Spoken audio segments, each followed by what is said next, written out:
내일은 늦습니다. 바로 지금 건강 365 영상 좋아요 눌러주세요. 사랑하는 가족에게 전하는 최고의 선물 건강 365 공유해 주시고 함께 해주세요. 면역력이 떨어질 때 위험하다. 통증이 심하다. 후유증의 위험도 크다. 대상포진에 대해서 우리가 알고 있는 부분들입니다. 대상포진 어떤 질환인 걸까요? 연세대 강남세브란스병원 가정의학과 동재준 교수와 함께합니다. 교수님 안녕하세요. 안녕하세요. 대상포진이라고 하면 일단 수두를 떠올립니다. 어떤 연관이 있는 건가요? 네, 대상포진 환자분들은 대부분 예전에 수두를 경험했거나 자기 잘 몰랐는데 수두 증상이 적게 지나갔더라도 그 바이러스가 우리 신체의 감각신경 쪽에 잠복하고 있다가 시간이 지나서 20, 30년 혹은 10대 때 알았던 것, 8세 때, 10세 이전에 알았던 것이 60년, 70년 후에 재발하여서 피부에 물집을 만들고 심한 통증을 일으키는 경우를 대상포진이라고 하기 때문에 기본적으로 수두를 앓지 않았던 분들은 발생 안 한다 생각하시면 될 것 같습니다. 네, 이게 신경계 질환이지 않습니까? 네, 감각신경 혹은 운동신경 쪽에 잠복하였다가 수십 년 후에 나타나기 때문에 감각신경에서 나타나는 경우에는 주로 심한 통증을 유발하게 되고 운동신경을 드물게 침범하는데 이 운동신경을 침범한 경우에는 마비 증상이 나타날 수 있기 때문에 주로 신경계 질환으로 보시면 될 것 같습니다. 예, 그러니까 어디에 침범하느냐에 따라서 좀 증상이 다르게 나타나군요. 네, 실제로 어느 신경에 침범했냐에 따라서도 굉장히 많이 다른 양상을 보일 수 있겠습니다. 네. 그래서 되도록 빠른 치료가 치료 효과에 영향을 미친다고 하던데요. 네, 실제로 물집이 잡힌 다음에 3일, 혹은 5일 내에 치료를 시작하여야 일주일 내에 완전한 치료가 되게 되고 이후에 대상포진후 신경통이라고 부르는 신경성 통증을 예방할 수 있다고 알려져 있습니다. 네, 치료를 제대로 안 하면 그 신경통 때문에 고생하는 분들이 많으시죠? 네, 실제로 대상포진 자체도 통증이 심한데요. 대상포진 물집이 가라앉은 다음에도 1개월 이상, 길면 1년씩 통증을 1년씩이요? 네, 호소하시는 분들도 많으시고 주로 60세 이상 혹은 65세 이상자의 경우에는 이 비율이 30에서 40%까지 높아지기 때문에 연세가 많으실수록 더 주의가 좀 필요할 것 같습니다. 네, 우리가 물집이 좀 잡히면 대상포진이 아닌가 생각을 하기도 하는데 근데 이게 또 감기를 오해하는 분들도 많다고 들었습니다. 네, 처음에는 근육통, 몸살처럼 아프신 경우도 있어요. 그래서 등이나 어깨 쪽이 몸살처럼 아프기도 하고 혹은 감기 이후에 오는 것처럼 기침이나 목이 아픈 증상 동반하는 경우도 있습니다. 그래서 감기로 오해하시다가 감기약처럼 근육통 좀 약 먹고 나아지겠지 하다가 병원 오시는 경우도 꽤 있습니다. 네, 이 진단은 수월하죠? 보통은 수월합니다. 그래서 특징적인 통증이 있고 몸의 띠 모양으로 물집이 잡히는 걸 보면 금방 진단할 수가 있겠습니다. 네. 근데 감기 외에도 다른 질환으로 생각해서 치료가 늦어지는 경우도 있다고 하던데요. 어떤 질환들로 좀 오해를 할 수 있을까요? 보통 가슴 쪽에 오게 되면은 심근경색에 버금가는 심각한 통증을 호소하게 됩니다. 심근경색으로? 네. 그래서 나 죽겠다, 숨을 못 쉬겠다 이 정도를 하고 응급실에 오시는 경우가 많이 있는데요. 물집이 특히 잡히지 않은 통증만 나타나는 경우들에는 더욱더 진단이 어려워서 응급실에서 심근경색으로 오해하고 검사하다가 나중에 대상포진을 발견되는 경우도 많고요. 또 우측 복부 쪽에 생기는 경우에는 담낭염으로 오해하는 경우도 있을 수 있겠습니다. 네, 관절통도 있고 피부 가려움증도 있을 수 있죠? 네, 실제로 물집이 잡히는 부위에 가려움을 심하게 호소하는 분들도 많으시고 관절 통증이 생겨서 물이 찬 걸로 오해하시는 경우도 있으십니다.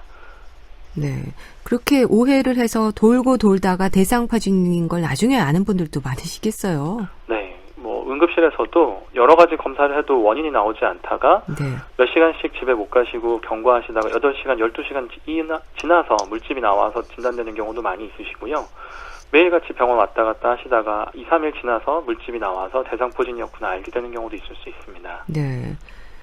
통증이 심해지면서 응급실을 찾는 경우도 많다고 하던데 그만큼 통증이 심한가 봐요?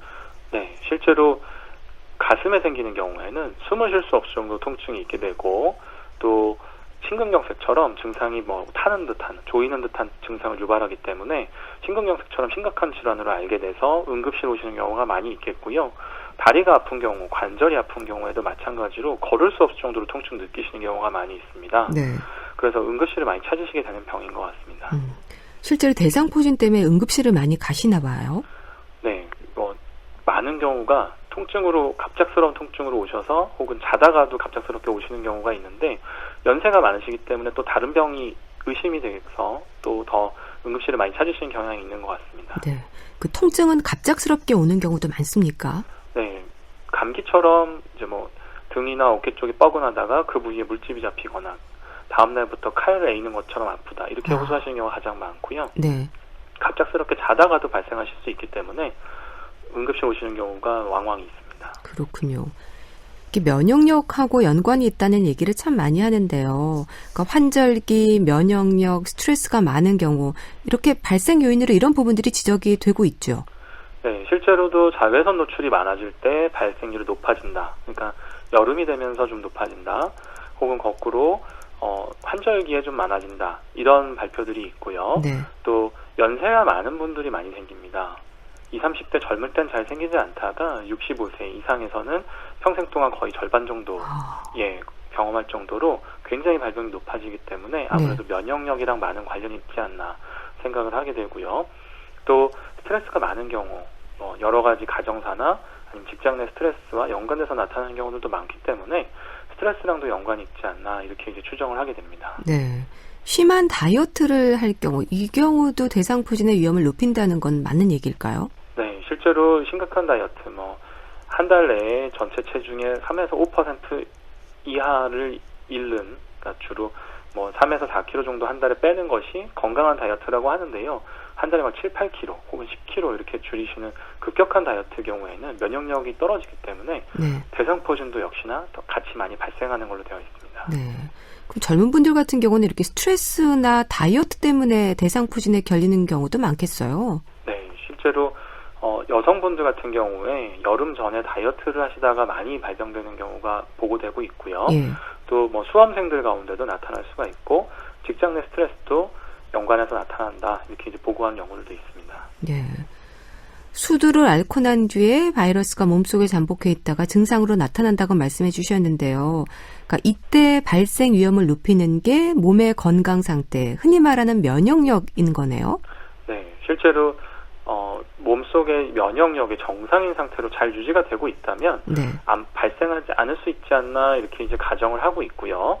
그러나 건강한 사람한테도 발생하는 것 같습니다. 그래서 면역력이 낮아서 생겼다라고 생각하기는 어렵겠지만 면역력이 낮아지면 발생할 확률은 높아지는 것은 사실입니다. 네.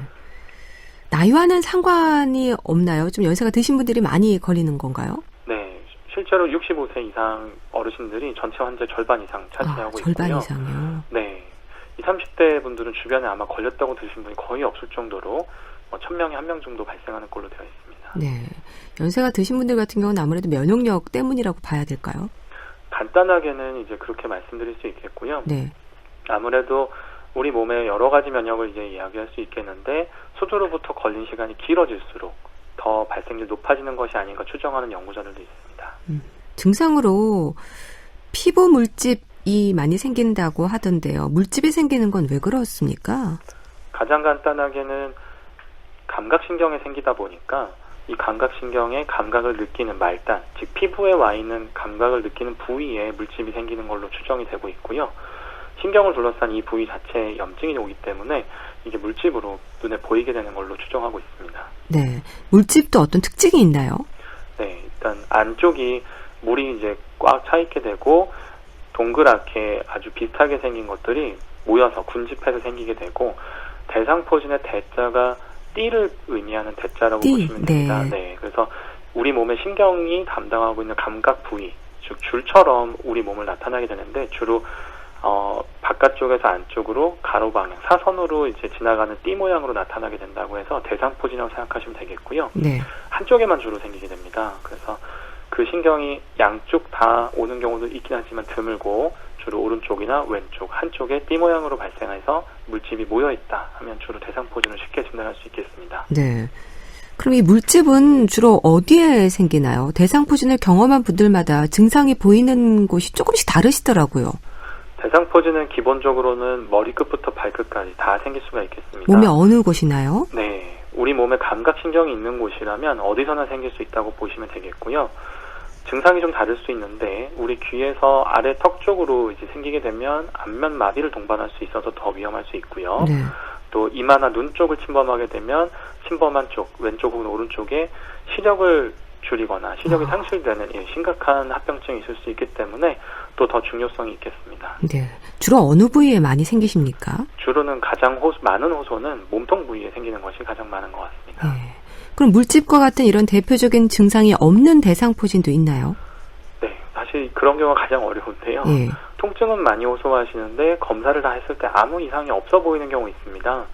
이런 경우는 뭐 할 수 없이 대상포진이 아닐까 해서 약을 써보는 방법으로 접근하는 것이 현재 상황일 것 같습니다. 그러니까 물집이 없는 대상포진이 더 진단을 좀 어렵게 하는 게 아닐까 싶은데 이럴 경우는 일단은 혹시 아닌가 싶어서 약부터 쓰는군요. 네, 뭐 우선은 신장 쪽이 아프면 심근경색 검사, 혹은 오른쪽 복부 쪽이 아프면 담낭염, 이런 급성기 질환들을 감별하고 난 뒤에 그런 병들이 아니라면 할 수 없이 한번 시도해보는 방식으로 약을 써볼 수는 있겠습니다. 네. 그럼 이 물집이 없어지면 대상포진이 나았다고 보는 겁니까? 네, 보통은 약을 쓰고 3일 혹은 일주일 만에 개선이 되어서 이 물집 쪽에 딱지가 않고 고름이 다 빠져나와서 이제 물이 없어진 상태가 되면 피부가 네. 천천히 낫기 시작합니다. 여기까지 한 2주가 보통 걸리는데요. 이렇게 되면 대상포진, 급성기 치료는 끝났다고 볼 수 있겠습니다. 예. 어떤 분들 같은 경우는 대상포진 흔적이 남는 분도 계시더라고요. 네, 실제로 그 부위가 물집 잡혔던 자리가 동그랗게 물방울 무늬로 남는 경우도 있고 네. 그 부위에 색소가 침착돼서 검게 변하거나 빨갛게 색소가 남는 경우도 있습니다. 그런 경우에는 그 부위에 다시 생길 위험도 큰가요? 피부에 흉터가 남는 거랑은 상관이 없이 다시 생긴다면 보통 같은 부위에 생기기 때문에 재발할 때 그 부위에 또 생긴다면 대상포진을 먼저 의심해 볼 수 있겠습니다. 네. 진단을 위한 검사들 어떤 검사들을 하게 됩니까?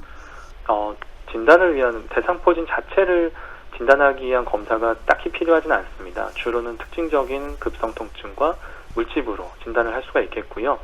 일부의 경우에 마비 증상이나 혹은 눈에 왔거나 다른 장기들을 침범할 가능성이 있을 때에는 시신경을 확인하는 안저검사, 그리고 담낭염 혹은 심근경색 같은 병들을 감별하기 위해서 추가적인 검사를 해볼 수 있겠습니다. 네. 초기 치료가 중요하다면 초기 증상이 있다는 건가요? 네, 실제로 물집이 잡히고 3일 내 치료를 해야 합병증을 줄일 수 있다고 되어 있어서요. 네. 네, 물집이 확인된 이후 빨리 의료기관을 찾으셔서 진단받고 약을 복용하기 시작해야 장기적으로는 대상포진 후신경통이나 혹은 다른 마비 혹은 다른 장기로 침범해서 생기는 합병증, 후유증들을 막을 수가 있겠고요. 보통 72시간은 골든타임 혹은 이때를 가장 중요한 치료 시기로 보고 있습니다. 네. 대상포진은 신경계 질환이라서 치료 후에도 신경통으로 고생할 수 있다는 말을 합니다. 이게 어떤 의미인가요? 위험한 상황으로도 갈 수 있다는 그런 얘기일까요?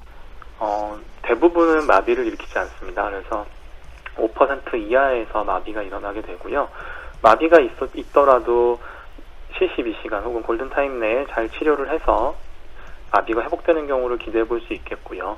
대상포진 후 신경통 혹은 대상포진 후에 후유증이 남는 경우들은 주로 눈에 생겼을 때 시력을 잃는다거나 실명하는 위험을 줄이는 것, 그리고 척추 쪽에 운동신경 쪽을 침범하여서 다리나 방광 쪽에 마비를 일으킨 경우에도 마찬가지 약을 빨리 써서 회복을 좀 도모해 볼 수 있겠습니다. 네. 대상포진 후 신경통 같은 경우에도 72시간 내 빠르게 치료를 시작해 주는 것이 대상포진 후 신경통을 줄일 수 있다고 되어 있어서 이런 치료들이 또 중요하게 볼 수 있겠습니다. 네. 대상포진이 눈에 생기면 어떤 식으로 통증이 오는 건가요? 물집이 잡히나요? 네, 주로는 이마에 물집이 생기고 진물이 나고 눈꺼풀을 싸고 있는 이 부위에 다 물집이 잡히게 되고요. 이 네. 부위에 통증을 호소하게 되는데 시력이 까맣게 갑자기 안 보이시는 경우도 있고 혹은 시력이 한쪽이 떨어진다거나 처음엔 통증 때문에 눈뜨기 힘들어서 잘 모르다가 조금 좋아지면 시력이 좀 더 늦게 돌아오는 것 같다, 이렇게 보고하시는 경우로 아주 다양하게 있을 수 있겠습니다. 네. 안면마비가 오는 경우도 상당히 많이 당황하시겠어요? 네, 실제로 처음에는 자고 일어났는데 갑자기 한쪽 얼굴이 움직이지 않아요, 이렇게 이제 방문하시는 경우도 많이 있습니다. 네. 통상 안면마비는 통증을 잘 동반하지 않는데요. 이 대상포진은 귀와 턱 쪽으로 통증을 같이 가지고 있기 때문에 조금 구분할 수 있는 포인트가 되겠습니다. 네. 통증이 귀와 턱 쪽으로 같이 퍼져서 오는 건가요? 네, 이쪽에 귀 앞쪽에 있는 안면신경을 침범하게 되면 이쪽에 통증이 같이 생기기 때문에 대상포진이 이 부위에 생겼다면 조금 더 주의할 필요가 있겠습니다. 네. 골든타임이 72시간입니까? 네, 사람에 따라서는 연구자에 따라서는 48시간 혹은 72시간 혹은 길게 보면 5일 정도로 보는 경우도 있습니다. 네. 물집이 생긴 후에 그럼 72시간을 넘기면 어떤 위험이 있을 수 있는 건가요? 일단 후유증이 남아서 좀 더 그때 통증이나 마비들이 오랫동안 갈 수 있겠고요. 혹은 회복되지 않은 확률도 좀 더 증가하게 됩니다. 그래서 72시간 내에 항바이러스제를 써주게 되면 대상포진 후 신경통도 발생 확률을 거의 절반 이상 줄일 수 있다. 이렇게 보고가 되고 있습니다. 네. 빠른 진단과 치료가 중요할 거라는 생각이 드는데 이 통증과 같은 증상으로도 대상포진을 구분하는 방법이 있다면서요? 쉽게는 이제 구분은 할 수 있겠다라고 이야기를 하는데요. 구분되지 않는 경우도 많이 있습니다. 그래서 100% 확실하지는 않고요. 다만 신경을 침범해서 생기는 증상의 특징, 그 부위만 통증이 있고 다른 부위는 전혀 통증이 없는 것, 그리고 동작이나 다른 것과 상관없이 지속적으로 통증이 있습니다. 우리 주로 척추 질환에 의해서 생기는 신경을 누르는 신경성 통증의 경우에는 동작이나 움직임에 의해서 통증이 심해지거나 하는데 대상포진의 경우에는 움직임과 상관없이 통증이 지속되는 특징이 있어서 어느 정도는 구분할 수 있겠습니다. 네. 그러니까 한쪽 신경을 따라서 통증이 생길 때 대상포진일 수 있는 거네요. 네. 그리고 움직임이나 다른 악화 요인 없이 계속 지속되는 통증이 특징적이라고 할 수 있겠습니다. 네. 또 통증이 나타나는 것이 띠를 이룬다는 표현도 하는데요. 한쪽으로 쭉 이어진다는 뜻인가요? 네. 척추로부터 그 부위를 이으면 대상포진이 발생한 신경절을 유추할 수 있을 정도로 정확하게 띠를 모양으로 일렬로 발생하는 것이 특징입니다. 네. 그러니까 후유증 없이 잘 치료되기 위해서는 역시 치료 시작 시간이 중요하겠네요. 네. 그리고 약을 빨리 써서 항바이러스제를 통해서 이 바이러스 자체를 치료하는 것이 가장 중요하겠습니다. 네. 기본적으로 항바이러스제가 처방이 됩니까? 네. 아사이클로버 혹은 팜사이클로버라고 하는 종류의 항바이러스제가 처방이 되고요. 입술에 생기거나 턱 쪽을 침범하였을 때는 피부에 바르는 약도 시도해 볼 수가 있겠습니다. 네. 한 며칠 정도 먹으면 효과가 나타나나요? 대략 약은 한 5일 정도 이상 복용해 주셔야 되고요. 약을 쓰시고 2, 3일 만에 증상이 좋아진다고 해서 중간에 끊게 되면 네. 치료가 완벽하게 되지 않는 경우가 있기 때문에 최종 5일 이상 약을 복용해 주셔야 된다 생각하면 가장 좋은 치료가 되겠습니다. 네. 대상포진 재발 가능성도 높은가요? 보고되기는 1% 미만으로 보고가 되고 있는데 연세가 많아질수록 재발할 확률이 높습니다. 그래서 한 번 걸렸다고 해서 난 이제 평생 괜찮다 이렇게 생각하시기보다 걸린 요인을 한번 확인해 보셔서 조심해 주시는 것이 더 좋겠습니다. 네. 근데 한 번 걸리신 분이 또 걸리시는 경우가 많은 것 같더라고요. 네, 연세가 많으시면 50%까지도 평생 한 번 더 걸릴 수 있다 혹은 경험할 수 있다 이렇게 보고가 되고 있기 때문에 65세 이상 혹은 70세 이상에선 더 주의가 필요하겠습니다. 네. 근데 대상포진은 예방 백신이 있지 않나요? 예방 백신이 개발되어서 한 거의 10년 가까이 이제 접종이 시작이 돼서 결과를 알고 있고요, 현재. 다만 이 예방 백신이 100% 예방을 해주지 못합니다. 그래서 예방 백신 맞았더라도 발생할 수 있는 여지는 좀 조심해 주시는 것이 좋겠습니다. 네. 연세가 좀 드신 분들 같은 경우는 예방 백신을 맞아두는 게 좋겠네요. 네, 현재 55세 이상 혹은 50세 이상에서 평생 한 번 접종이 권장되고 있고요. 우리나라 같은 경우에는 65세 이상에서 1회 이상 접종이 권장되고 있습니다. 네, 평생 한 번 맞으면 되는 거죠. 네, 현재로서는 효과가 10년 이상 가는 걸로 보고가 되고 있습니다. 네. 자, 대상포진 일상에서 예방법을 좀 조언해 주신다면요? 우선 대상포진은 우리 생활 습관과 밀접한 관련이 있다고 할 수 있겠습니다. 수면이 부족하다거나 일상생활에서 받는 스트레스 혹은 갑작스러운 식사량 감소 등이 유발 요인이 될 수 있기 때문에 다이어트를 하시더라도 급격하고 빠른 다이어트는 삼가주시는 것이 좋겠고요. 또 식사 관련해서도 갑자기 식사량이 바뀐다던가 식사 내용이 바뀐다던가 하는 것도 연관이 있을 수 있어서 주의가 필요하겠습니다. 또 자외선 노출과도 연관이 있기 때문에 여름이 된다거나 혹은 늦봄에 자외선 차단제 혹은 팔 끝까지 오는 긴 옷을 입고 외출하시는 것이 또 대상포진을 예방할 수 있는 좋은 방법이 될 수 있겠습니다. 네, 알겠습니다. 자, 오늘은 대상포진에 대해서 알아봤는데요. 연세대 강남세브란스병원 가정의학과 동재준 교수와 함께했습니다. 말씀 잘 들었습니다. 감사합니다. 감사합니다.